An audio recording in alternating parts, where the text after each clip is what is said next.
All right, well, not very much activity on the bourse yesterday, although Flourmills was up the maximum daily limit of 5%. What is really driving that stock up? Flourmills released the earnings release sometime last week. Very good results indeed.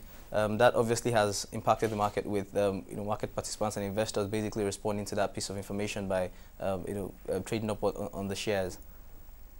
Do you see this bearish sentiment on the market at the moment continuing for the rest of the week? Well, we wouldn't expect to see much of a bullish run. Indeed, actually, our expectation is for the market to trade basically sideways with one or two opportunities for spikes here and there. Also, again, yesterday was Stanbic IBTC. Obviously, it's all about the banks at the moment. Are investors still putting money into the banking sector at this time? Well, the banks remain an interesting case. Even though capitalization for the banks has dropped to about 48% of the market capitalization, we still see some interest in some specific banks, particularly the category that made it through the audit relatively unscathed. But particularly more so, we saw that most of the gainers yesterday, the likes of IBTC, FNB, Diamond, particularly, were the ones who found some amount of favor.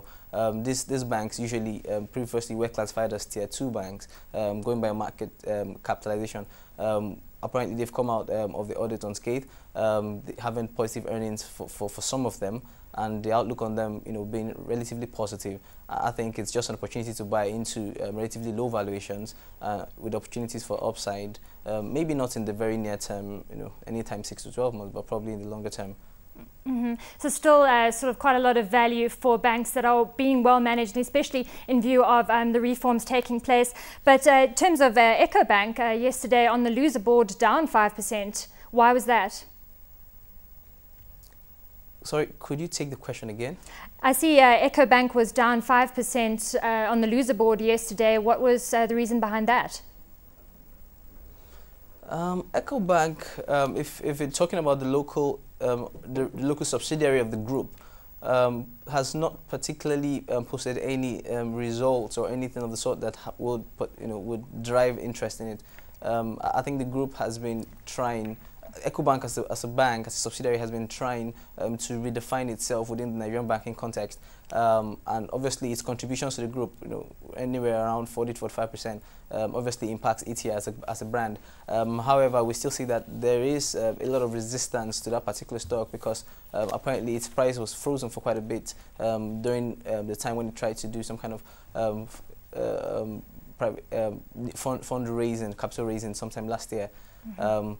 It doesn't particularly hold any potential price drivers for now on the near term, but we still think that there may be some scope for value to be had in it, maybe down the medium to long term.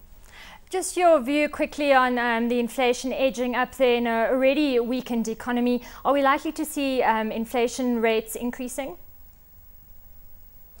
We don't. Our view is that inflation will probably climb gradually.